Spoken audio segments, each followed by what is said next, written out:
the game, cause see the boxing voice. Well, I'm here with Dominic Breazeale, one really tall person. So how are you doing? I'm good, fantastic, man. I'm good. Glad to be here.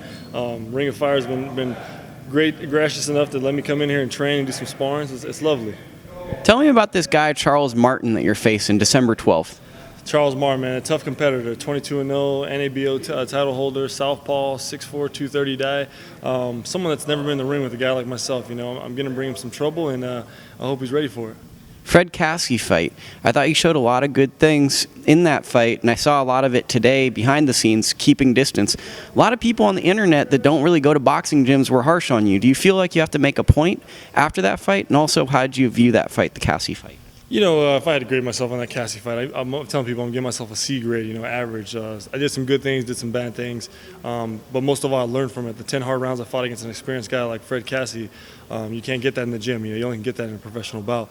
But also, you know, like it's one of those things that you go to camp and you work on distance and range, especially as a big guy. You know, I'm supposed to be controlling, so it kind of gave me a realistic idea of what I need to work on and what I need to continue to grow on. Thinking of big guys, distance and range, Tyson Fury last night showed that height matters in the heavyweight division. He might have ushered in the next wave of heavyweight. Were you inspired by seeing his performance over Klitschko and feel that you can use that on heavyweights? Inspired, yes. You know, definitely. When the titles change hands as a heavyweight, it's always inspiring. But to see some of the things Fury did to an experienced guy like a Klitschko, it was just, you know, overwhelming. The big movement, 6'9", you know, awkwardness. It's rare you see that in a big guy. So you know, it's good for boxing, and it's great for a young guy like myself. But like for me, I don't think I've always thought football players are the most athletic people. So like I'd feel like that would make you kind of happy because you're tall and you're a former football player. Yeah.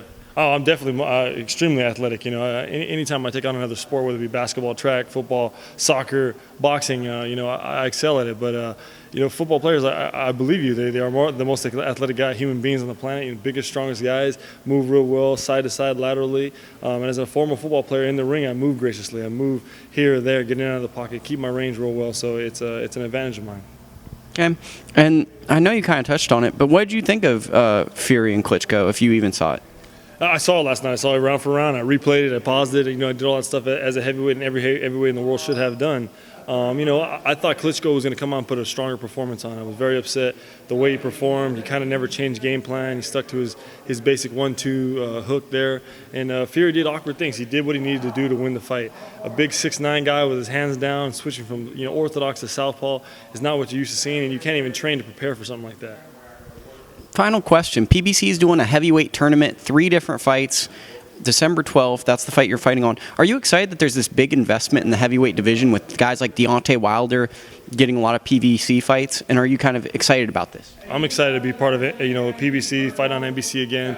My people, Al and the team have done a great job matching me up, getting me some good fights, and keeping me consistently busy, you know. The fact that there's 3 other heavyweights on the card as well as mine, it's one of those nights that you want to shine as a heavyweight. You not only do you want to be the best in your fight, but of course you want to be the best for the fight of the night. That's what I exceed to do every time, you know, I'm in a fight or whatnot. I'd like to be the fight that everybody walks away from the arena talking about, like, hey, did you see Dominic Breazeale put on a great performance, you know, whether it was a knockout or just an old-fashioned boxing lesson. But right now, PBC and Al Heyman are doing some great things, phenomenal, all across the board, not only just for heavyweights, but just all heavyweight, every division possible.